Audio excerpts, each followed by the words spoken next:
पाकिस्तान व्याप्त जम्मू काश्मीर अर्थात पीओजेके मध्ये सध्या परिस्थिती अत्यंत अस्थिर आहे। एकीकडे जुलै 2026 मध्ये होणाऱ्या विधानसभा निवडणुकांची तयारी सुरू आहे, तर दुसरीकडे संपूर्ण प्रदेशात संप, आंदोलने, इंटरनेट बंदी, पोलीस कारवाया आणि मानव अधिकारांबाबत गंभीर प्रश्न निर्माण झाले आहेत। 9 जून रोजी जॉईंट अवामी ॲक्शन कमिटी JAC ने दिलेल्या बंदच्या हाकेला मोठा प्रतिसाद मिळाला। मुझफ्फराबाद, रावळकोट, कोटली, बिंभर आणि इतर अनेक शहरांमध्ये दुकाने, बाजारपेठा आणि सार्वजनिक वाहतूक पूर्णपणे बंद राहिली। प्रशासनाने अनेक भागांमध्ये इंटरनेट आणि संवाद सेवा बंद केल्या असून मोठ्या प्रमाणावर सुरक्षा दल तैनात करण्यात आले आहेत। या आंदोलनामागे फक्त एकच कारण नाही, तर गेल्या काही वर्षांपासून पीओजेके मध्ये महागाई, वीज दर, बेरोजगारी, कर धोरणे आणि स्थानिक राजकीय प्रतिनिधित्व याबाबत असंतोष वाढत होता। JAC ही संघटना सुरुवातीला आर्थिक प्रश्नांवर आंदोलन करत होती, परंतु आता हा संघर्ष व्यापक राजकीय स्वरूप धारण करत आहे। अनेक स्थानिक नागरिकांचा आरोप आहे की पाकिस्तान सरकार वारंवार या प्रदेशांच्या लोकांच्या हिताकडे दुर्लक्ष करत आहे आणि त्यांच्या राजकीय अधिकारांवर मर्यादा आणत आहे। तणावाचा सध्याचा टप्पा रावळकोटमध्ये झालेल्या हिंसक संघर्षानंतर सुरू झाला। JAC कार्यकर्ते आणि सुरक्षा दलांमध्ये झालेल्या चकमकीत अनेक जण ठार झाले आणि अनेक लोक जखमी झाले। विविध अहवालांनुसार मृतांचा आकडा 7 ते 11 दरम्यान असल्याचे सांगितले जात आहे। त्यानंतर प्रशासनाने JAC वर दहशतवाद विरोधी कायद्याअंतर्गत बंदी घातली, अनेक नेत्यांविरुद्ध देशद्रोहाचे गुन्हे दाखल केले आणि अटक मोहीम सुरू केली। काही प्रमुख नेत्यांच्या अटकेसाठी बक्षीसही जाहीर करण्यात आली आहेत।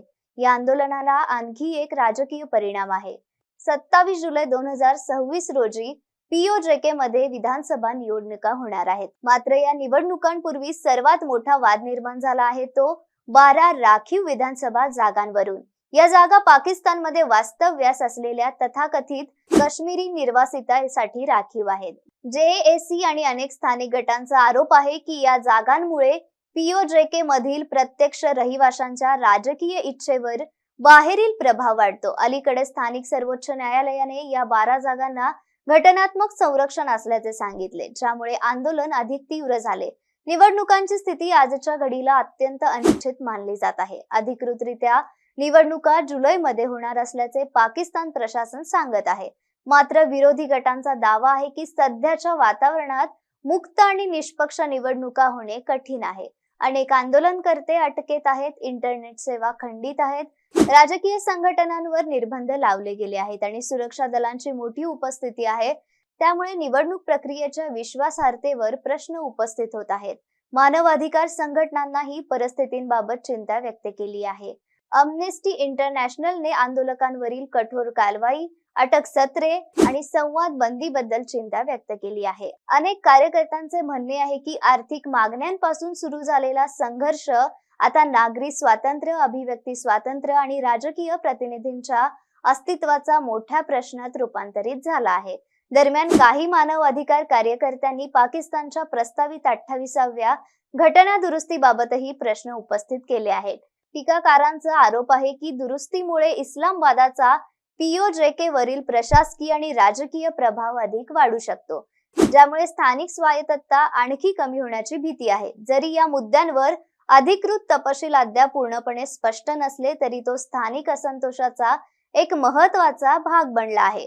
विशेष म्हणजे काही आठवड्यांपूर्वी 3 मुलींच्या कथित बेकायदेशीर ताब्यांच्या प्रकरणाची स्वतंत्र चौकशी करण्याची मागणी अनेक आंदोलनांमध्ये पुढे आली होती।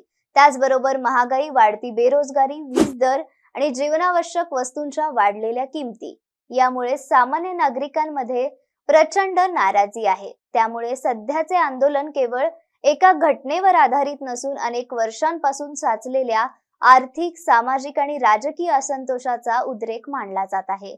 आज पीओजेके मध्ये जे घडत आहे ते फक्त एका बंदचे किंवा एका आंदोलनाचे प्रकरण नाही।